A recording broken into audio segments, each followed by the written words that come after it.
Hello sa lahat ng ones dyan at sa inyong lahat. Hello, hello, hello. Welcome back to the Project Awesome. So I'm back with a new makeup tutorial and today, gagayahin natin ang isa sa mga pinakasikat na girl idols in the whole K-pop industry, and that is Dahyun of Twice. So hello sa mga ones dyan. First time ko pong gagawa ng makeup look inspired sa Twice. So sana magustuhan niyo po itong gagawin kong to. Kaka-release lang ng bago nilang kanta na More and More, and I really love it kasi very catchy siya. Tsaka gustong-gusto ko yung overall theme nila. Parang mga boho chic sila, parang mga ethnic, kaya ganyan yung itsura ko. So para po sa mga hindi nakakaalam dyan, at obvious naman sa likod ko, I am a super duper 100% icon. So sila laging pinapanood ko. At nagpapasalamat din ako, nakakapanood ko sa kanila. Nare-recomendahan ako ng YouTube ng mga ibang K-pop groups. So ngayon, ang na-recommend nila sa akin, yung More and More ng Twice. And it's really nice kasi na-discover ko na magaling pala sumayaw yung Twice. Kahit ang dami-dami nila. Alam mo yun, pare-pareho yung movements nila. And maganda nga yung bagong song nila na More and More. So yun nga, ang gagayahin natin ngayon si Dahyun kasi pareho kaming purple hair. Pero yung pinaka-pinagbasehan ko nitong makeup look na to, doon sa kanilang photoshoot, sa kanilang promo pictures, sobrang simple lang ng makeup look niya, pero ang nagdala doon, yung sobrang kinis talaga nila kasi nakakaingit. Anyway, ginawa ko pa rin naman yung best ko para gayahin yung makeup look ni Dahyun. So, kung gusto nyong malaman kung paano ko ginawa itong makeup look na to, then please keep on watching More and More.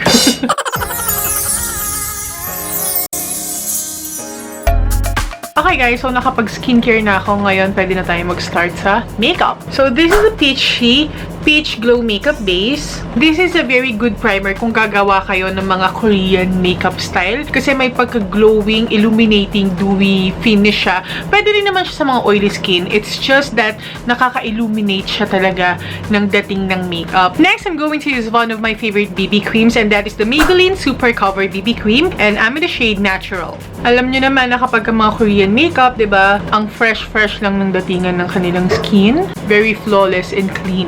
I really love this BB cream kasi gustong-gusto ko yung coverage niya. Pero still, hindi pa rin enough para i-cover yung ibang imperfections sa mukha. So, I'm still going to use concealer. And I'm going to use my favorite, the SAEM Cover Perfection Tip Concealer. And this is in the shade 1.5.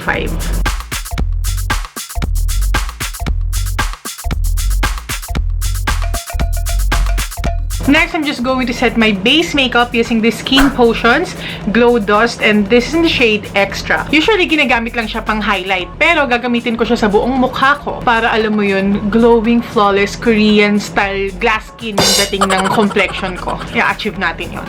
Okay, so let's now move on to the kilay. And pagdating sa mga Korean makeup, usually natural looking soft brows lang sila. So I'm going to use my Maybelline Master Brow Pen, and this is in the shade, I don't know. Hindi ko alam kung anong kulay niya, pero para siyang gray-brown. Wala kasing nakalagay na color dito. Isa to sa mga favorite kong pencil pag natural brows lang yung gusto kong i-achieve. Kasi soft lang yung dating ng kilay pag ito yung ginamit. Yun yung kilay ni Dahyun dun sa More and More na promo picture. And even dun sa music video, sobrang natural lang yung dating. Parang fill in lang yung mga sparse areas. Para magmukhang fuller lang yung brows niya. Pero very natural pa rin yung datingan. Now, para mukhang groomed lang yung kilay, I'm just going to use this eyebrow gel from NYX. And I'm just going to brush that through the hair. Pataas muna. And then, back to their places. Parang formation lang sa C80. Back to your original places. Para malinis lang tignan yung kilay. Okay, so ginawa ko na yung kabilang mata para alam ko na kung paano ko siya gagawin. So ngayon, I'm just going to apply this peach eyeshadow right here on my lids. So same brand siya dun sa primer na ginamit ko. Falling in Peach palette. Next, I'm going to use my Detail Makeover Sunset Cream Eyeshadow Palette. And I'm going to use this shade right here, yung shade na Morn. Just applying that on top of that peach eyeshadow. And I'm just using again this flat shader brush from Kind Beauty. One of the best techniques in doing your eyeshadow is to apply it gradually. And very light hand lang yung gagamitin nyo, yung magaan lang. Para seamless and soft lang yung finish niya. And then blend nyo lang yung edges na ganyan. Now, I'm going to get the shade Fire and then apply nyo lang yun sa inyong lids. Parang nila-layer lang natin yung mga eyeshadow na nilalagay natin para meron siyang gradient effect. Sa malayuan, dun sa picture ni Dahyun, parang brown shade lang yung ginamit niya. Pero nung kin-close up ko, merong konting shimmer na parang rose gold peachy yung dating nung shimmer eyeshadow niya. So, ginamit ko tong shade na Fire from the Detail Makeover Sunset Cream Palette. And then, using the same peach eyeshadow, lalagay naman natin yan sa ating lower lash lines. And then on top of that peach eyeshadow, lalagay natin yung shade na Fire ulit. Next, gagamit tayo ng brown kohl pencil. Yung kohl pencil dapat para mabiblend nyo siya, hindi yung madaling mag-set na pencil. So, I'm just going to tightline my eyes, applying that pencil along my upper lash line.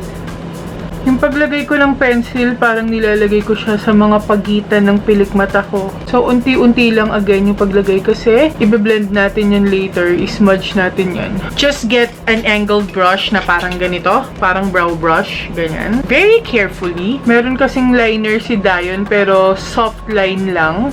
Tapos, straight lang yung line niya. And even though hindi naka-wing out yung eyeliner ni Dahyun, naka-extend siya dito pababa. Parang ganito. Nakikita niyo sa kabilang mata ko.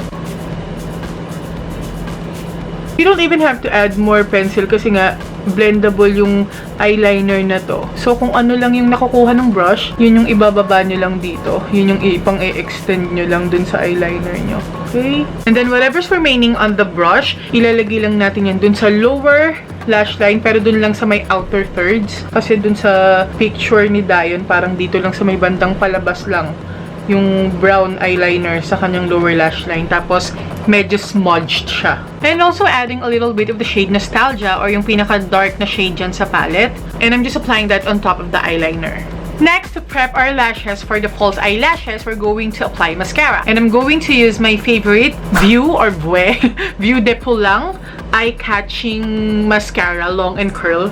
Ayan siya. And gustong-gusto ko tong mascara na to dahil sa kanyang wand.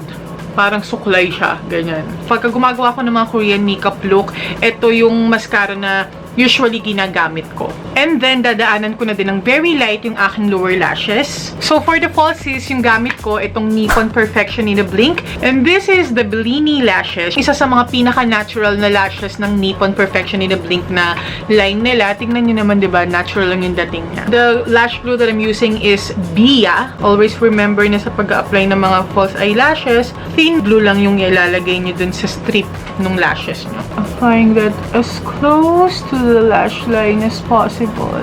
Ayan, tapos na tayo sa eyes. And medyo maiiba talaga yung dating nung eye makeup kasi hindi kami magkapareho ng eye shape ni Dahyun. So, depende rin talaga yun sa eye shape nyo, guys, ha? Pero parang ganyan lang yung dating nung makeup look na ginawa sa kanya. Okay, next, shading and contouring lang tayo para kahit hindi maliit yung face natin katulad kay Dahyun, magkaroon naman ng konting dimension yung ating face. So, I'm just going to use this Self Beauty bronzer, Glam Up Beauty bronzer, and this in the shade 01 Americano.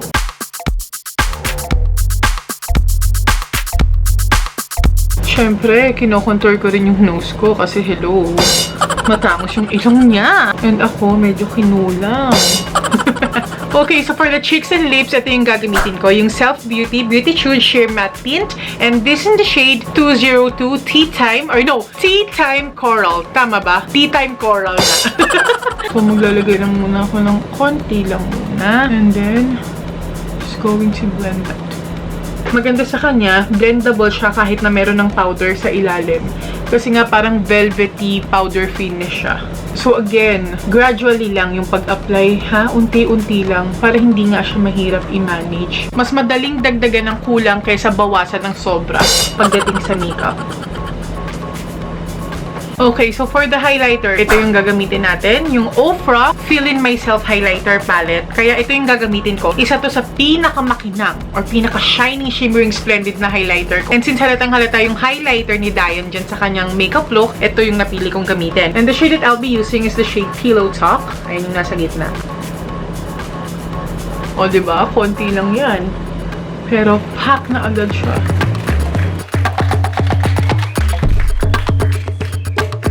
Naglagay din ako ng konti dito sa aking inner corners, guys. Yan sa bridge ng nose, sa may tip ng nose, and then dito rin sa may ibabaw ng kilay ko. Para glowing na glowing. For the lips, dalawang shade nitong Self Beauty na Sheer Matte Tint yung gagamitin ko. Uunahin ko muna yung shade na Butter Kiss Ginger. Medyo warm to, para siyang coral warm.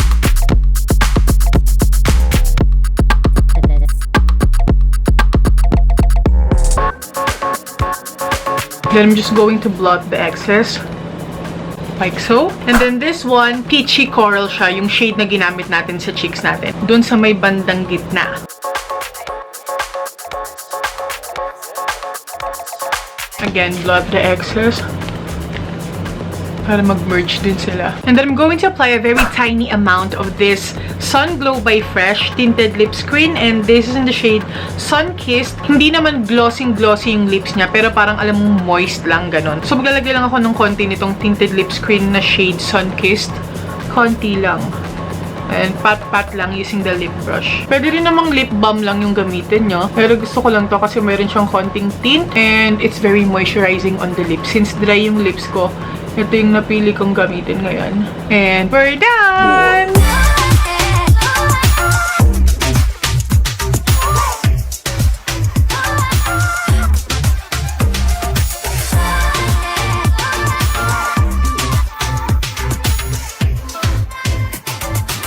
Alright, so this is the finished makeup look. Nagpalit na ako ng outfit, nag-ayos na ako ng hair. So, ay lang yung parang light peachy eyes, tapos peachy cheeks, and peachy lips. Sana nagustuhan nyo yung makeup look na ginawa ko, inspired sa makeup look ni Dahyun sa kanilang new song na More and More. Ang ganda ng song. Very catchy, tsaka gustong-gusto ko yung dance steps nila dun. Tuwang-tuwa kasi talaga ako sa mga grupo na magaling magsayaw. So, yun nga, sana nagustuhan nyo itong makeup look na to, inspired by Dahyun, and isa din sa reason kung bakit siya yung unang ginaya ko sa members ng Twice, kasi siya yung bias ni Hanbin sa Twice, sabi niya. Siguro dahil pareho silang rapper.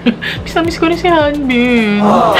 So anyway, kung meron kayong mga tanong about this makeup look sa mga products na ginamit ko, mag-comment lang po kayo sa baba. Ililista ko rin naman sa information box below as usual. Or kung meron pa kayong ibang mga request, kunyari meron pa kayong ibang members ng Twice na gusto nyong gayahin ko yung makeup, naiisip ko si Cheong kasi parang gusto ko yung makeup look niya dun sa music video nila. Basta kung meron pa kayong mga makeup request na gusto nyong gawin ko, just let me know kung kaya kong gawin. Why not, diba? Kaya mag-subscribe na kayo dito sa ating YouTube channel para ma-notify kayo kapag meron tayong bagong mga videos gaya nito. Sana nag-enjoy kayo sa panonood at sana po meron kayong natutunan. I really had fun doing this makeup look. Alam niyo naman pagdating sa mga Korean na ganyan, gustong-gusto ko. Sana napasaya ko din yung mga ones dyan. So, stream nyo nga yung bagong kanta ng Twice na More and More, and stream nyo rin and follow and stan yung icon. And also, Hanbin, don't forget to listen to his demos. Walang fandom war dito Peace lang tayo lahat dito. So, ayun nga, thank you so much for watching this video, and I hope to see you in the next one, you guys. Stay awesome and accomplish your mission. Bye!